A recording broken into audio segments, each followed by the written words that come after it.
Alors, je vais vous parler des cycles de cyclologie, d'astrologie. Et une question qui se pose, c'est la, la validation d'une théorie cyclique. Par définition, une cyclologie implique une succession de phases. Et la validation d'un cycle, c'est la validation de la succession des phases.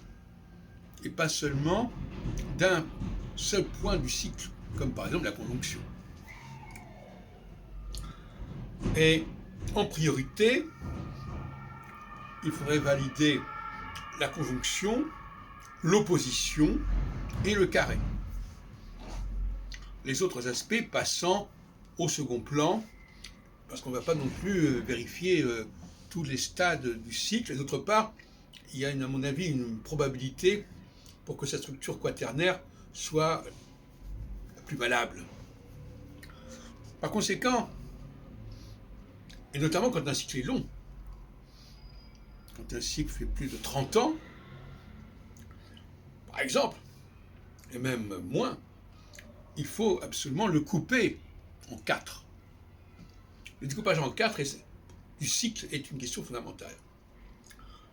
On retrouve d'ailleurs ce découpage en 4 dans toutes sortes de domaines, les 4 saisons par exemple, les 4 de l'orientation de l'espace, et j'en passe, et des meilleurs, les 4 éléments, les 4 tempéraments, etc.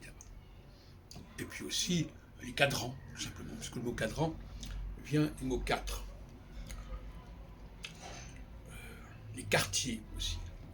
On divise souvent une ville en 4, en quartiers.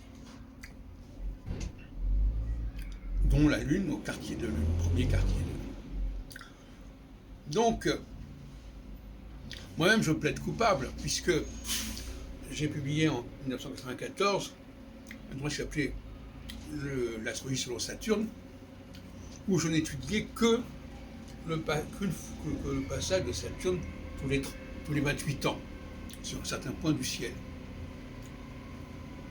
Ça m'a pas mal réussi, puisque ça m'a permis d'annoncer les mouvements sociaux de la fin décembre à la fin de l'année 95, qui était tout à fait inattendu, au lendemain de l'élection de Jacques Chirac comme président, en remplacement de Mitterrand. Et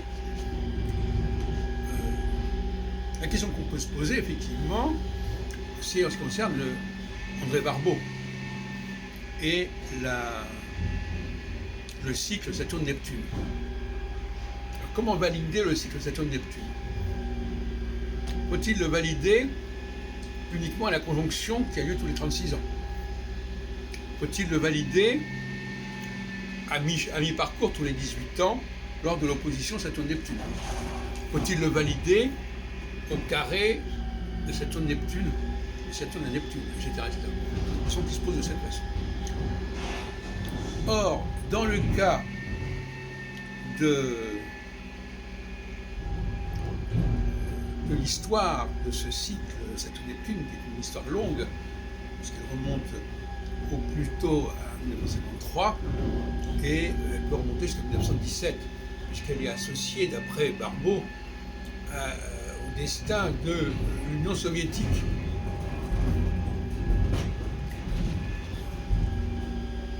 Il se trouve que la pratique qui s'est imposée finalement voudrait qu'on ne tient compte que de la conjonction. Il est vrai que les expériences qui ont été faites à propos de l'opposition n'ont pas été très concluantes pour André Barbeau, notamment en 71-72, lors de l'opposition Saturne-Neptune, qu'il avait annoncée comme importante dans son ouvrage La crise mondiale de 1965, paru en 1964 chez Paul Michel. À ma connaissance, l'opposition Saturne-Neptune au lendemain de la conjonction de 1989, donc c'est 18 ans après cette conjonction, n'a pas été spécialement signalée non plus.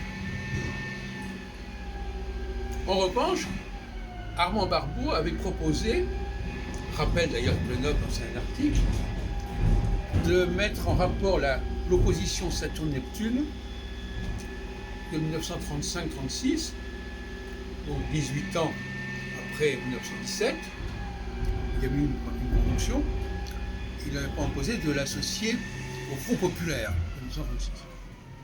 Mais ensuite, ça n'a pas été repris, et Barbeau s'est mordu les doigts d'avoir parié sur Saturne-Neptune, et il s'en explique, il s'en excuse dans le pronostic expérimental en astrologie, en disant, bah oui, ça n'a pas marché, mais je vous rappelle quand même qu'en 1953, dans l'Union républicaine, j'avais annoncé quelque chose d'important pour l'année qui venait de s'ouvrir. Alors le paradoxe, c'est que entre annoncer quelque chose pour les mois qui viennent, comme en 1953, et annoncer quelque chose qui va venir dans 36 ans, c'est pas tout à fait le même ordre de grandeur. Et la question aussi qui est de savoir si ça fait sens d'ailleurs de faire des prévisions à 36 ans à l'avance. Étant donné qu'on ne connaît pas les personnes, on ne peut pas faire de transit, etc. Donc, d'une manière générale, le projet lui-même me paraît un peu invraisemblable.